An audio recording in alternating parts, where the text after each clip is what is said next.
Et dans cette troisième et dernière partie d'émission, on s'intéresse à l'autisme, un sujet complexe qui revient sous la lumière aujourd'hui à l'occasion de la journée mondiale de sensibilisation au spectre de l'autisme. C'est un sujet dont on entend parler aussi parce que l'acteur français Samuel Le Bihan, très engagé sur le sujet et dont la fille est autiste, témoigne régulièrement sur les plateaux de télé du choc qu'un tel diagnostic peut engendrer sur la vie de toute la famille. Samuel Le Bihan, décoré de la Légion d'honneur aujourd'hui, revenait sur le moment du diagnostic de sa fille chez nos confrères de 7 à 8 sur TF1. Alors on a de la chance, c'est la fille du médecin qui l'avait mis au monde et sa fille est psychologue et elle a un enfant autiste et elle comprend tout de suite. J'étais assez pragmatique, je me disais bon, va falloir s'organiser, on va faire face quoi. Mais après j'ai eu une grande tristesse, pas pour moi, pour elle, pour cette petite fille pour qui ce sera beaucoup plus difficile que pour les autres. Avec nous en plateau pour en parler, Cinzia Goni, bonjour. Bonjour. Merci d'être là, vous êtes porte-parole du groupe de défense des personnes handicapées et de grande dépendance. À vos côtés, Elodie Van Uytvanck, bonjour. Bonjour. Merci d'être là. Alors vous êtes maman d'enfants autistes. Elodie, ça vous parle ce qu'on vient d'entendre sur le moment où le diagnostic est posé et on sent que la vie va être chamboulée et on regarde aussi son enfant différemment en pensant à son avenir? Tout à fait. Tout à fait. C'est vrai que c'est quand on met les mots... Enfin, parce que parfois c'est long. Dans mon cas, ça a été long. Plus vite pour le deuxième parce que j'en ai plusieurs. Mais voilà, c'est vrai que c'est un choc et on se demande comment va se dérouler l'avenir. Et voilà, parce qu'il n'y a pas beaucoup de gens qui sont prêts à l'autisme en général. Parce que souvent, on voit ce qu'il y a à la télé. On s'imagine le docteur Sean qui va venir nous sauver. Mais ce n'est pas toujours ça, l'autisme non plus.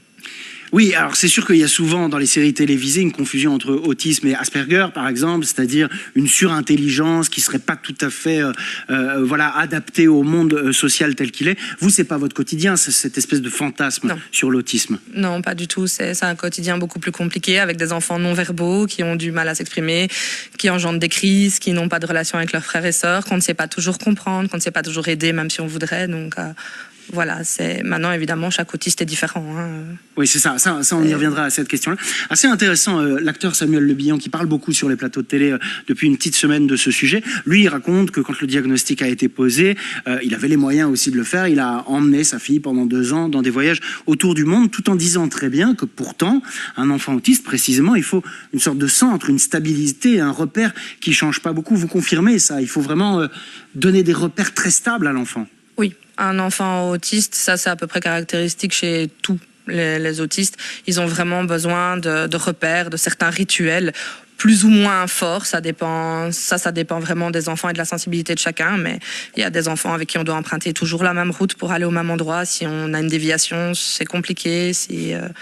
Voilà, c'est plus marqué ou moins marqué. Il y en a, ils se laissent un peu vivre. Ça va, on peut adapter un petit peu, changer un peu. Il y en a, on peut rien bouger dans la maison. Rien bouger dans la maison notamment. Cinzia Goni, on comprend que chaque enfant autiste, chaque autiste est unique. Est-ce que pour cette raison, il est difficile par exemple de trouver une structure d'accueil? C'est très difficile, ça dépend évidemment de l'âge de l'enfant. Souvent, les enfants, en tout cas quand ils sont jeunes, restent à la maison avec leurs parents, mais bénéficient, en principe, devraient bénéficier d'aide adaptée.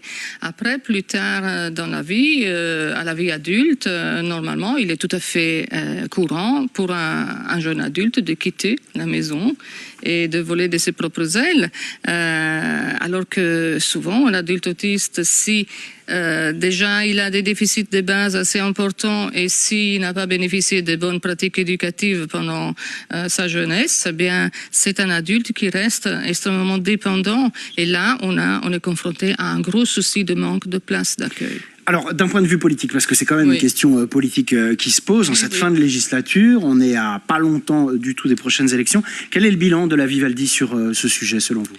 Bien, moi je dirais que la Vivaldi du point de vue fédéral n'a certainement pas beaucoup avancé en matière d'autisme. On aurait souhaité qu'une conférence interministérielle puisse prévoir un plan autisme avec les entités fédérées.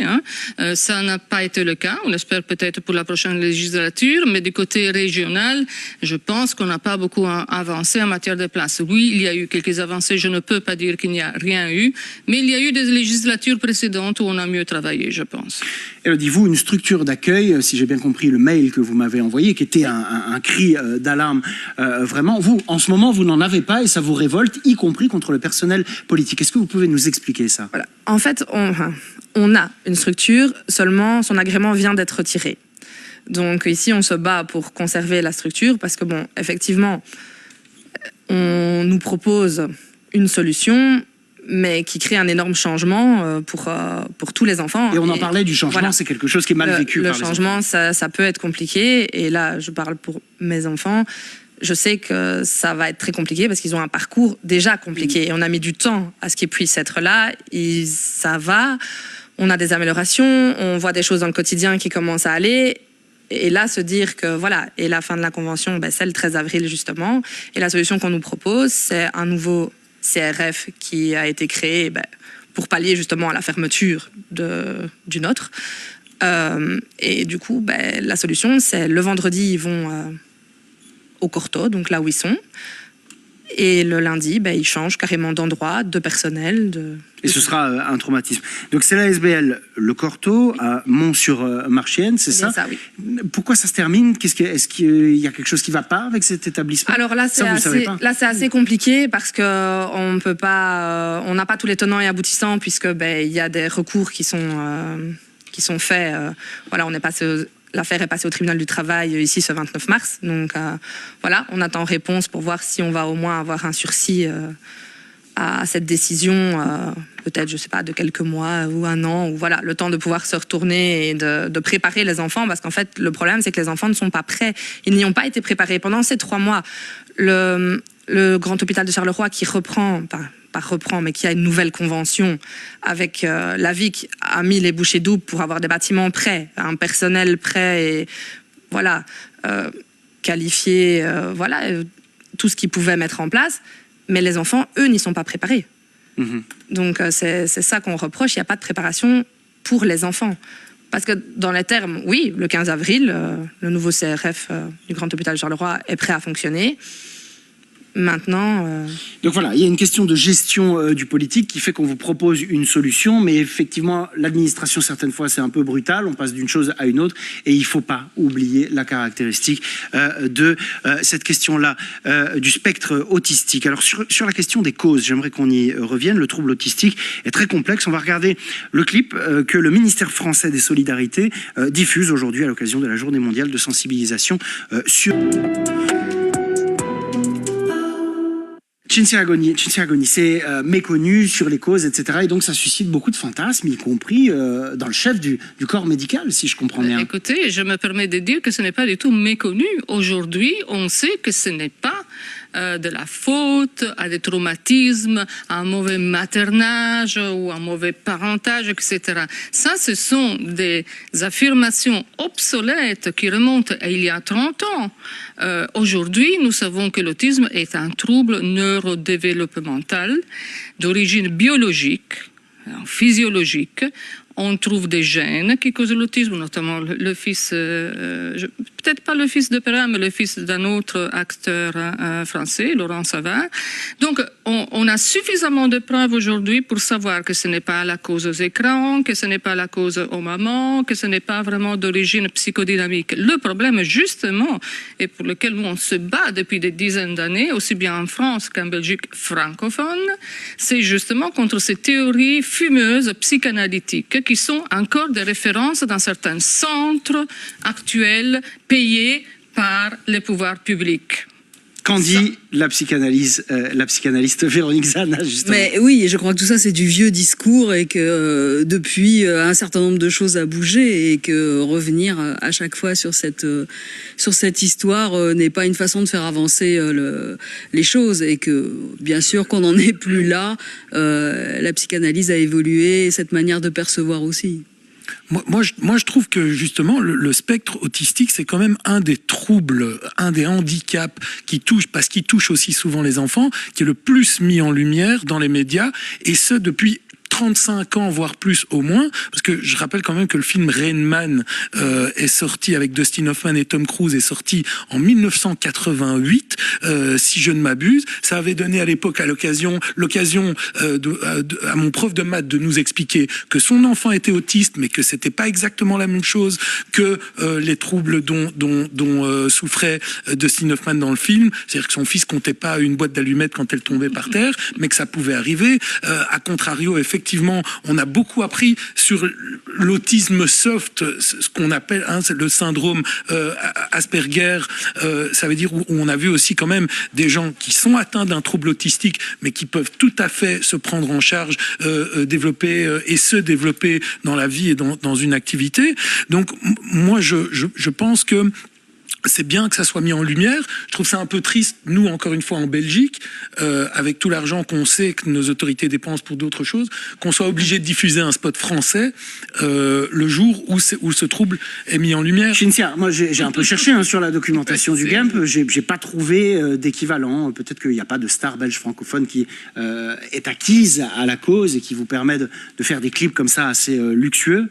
Non, tout à fait, mais je pense que chez nous, encore, l'autisme n'est pas encore sorti du bois, comme on dit. Donc, je pense malgré ce que dit Alain, c'est dans des films depuis les années 80, ça ne change rien. Malgré, je pense qu'il y a encore une certaine pudeur, et merci à des mamans, comme Elodie, qui viennent en parler. Moi j'en parle depuis longtemps aussi, et j'ai connu cette culpabilisation maternelle il y a 35 ans. Je me suis battue contre, et moi-même, je me suis formée aux bonnes pratiques éducatives pour aider mon fils. Et franchement, je vous dis, c'est un parcours du combattant, parce qu'en plus, tout le monde n'a pas la possibilité, n'a pas les ressources, ne peut pas rester à la maison sans travailler à l'extérieur pour pouvoir s'occuper de son enfant 24 heures sur 24, donc ça c'est aussi le problème.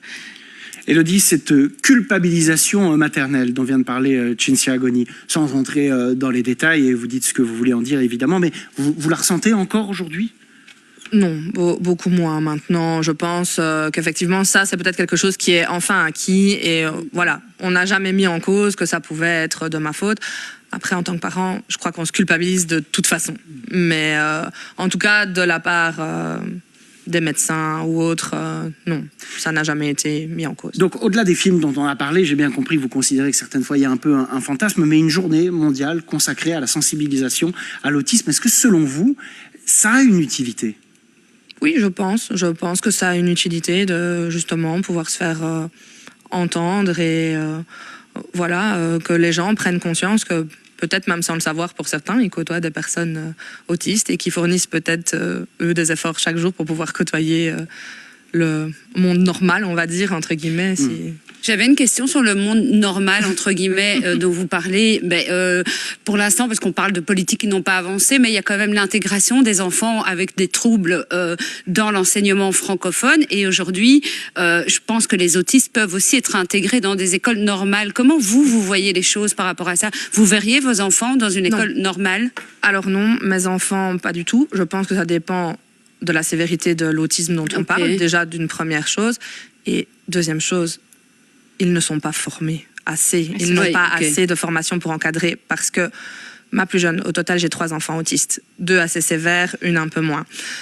Elle aurait pu rester dans l'école traditionnelle si on avait su mettre les choses en place, mais il n'y a pas, on manque de moyens, et voilà, les professeurs qui ont tenté de l'accueillir ont fait de leur mieux, ça, il n'y a pas de critique, mais si on n'y met pas les moyens, c'est pas possible, parce que on peut pas l'intégrer en se disant c'est pas grave, de toute façon il faut juste penser à lui donner un médicament. Non, c'est plein de petites choses auxquelles il faut faire attention, c'est un accompagnement qu'ils ont besoin beaucoup plus spécifique qu'un enfant traditionnel.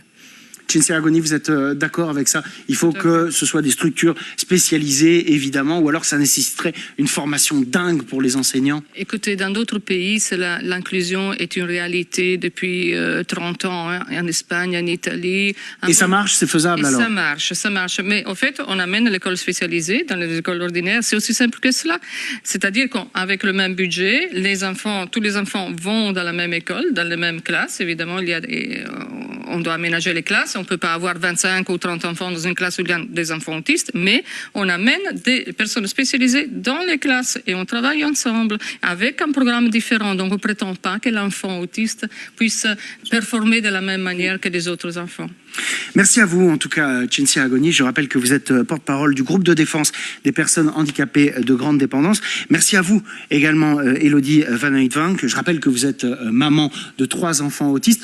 On vous souhaite le meilleur pour cette situation que vous nous avez expliquée. On comprend qu'il y a une solution autre qui est proposée, mais que tout ça va très vite. Et ce fameux très vite, qui est un peu caractéristique du monde dans lequel on vit, ça ne va pas du tout pour des enfants autistes. Vous serez toujours la bienvenue toutes les deux dans cette émission. Merci également à la psychanalyste Véronique Zana d'avoir été avec nous. Merci à Alain Kupchik, directeur d'image et artiste par ailleurs. Et merci à l'irremplaçable Nawel Ben Salem, rédactrice en chef adjointe de l'ADH.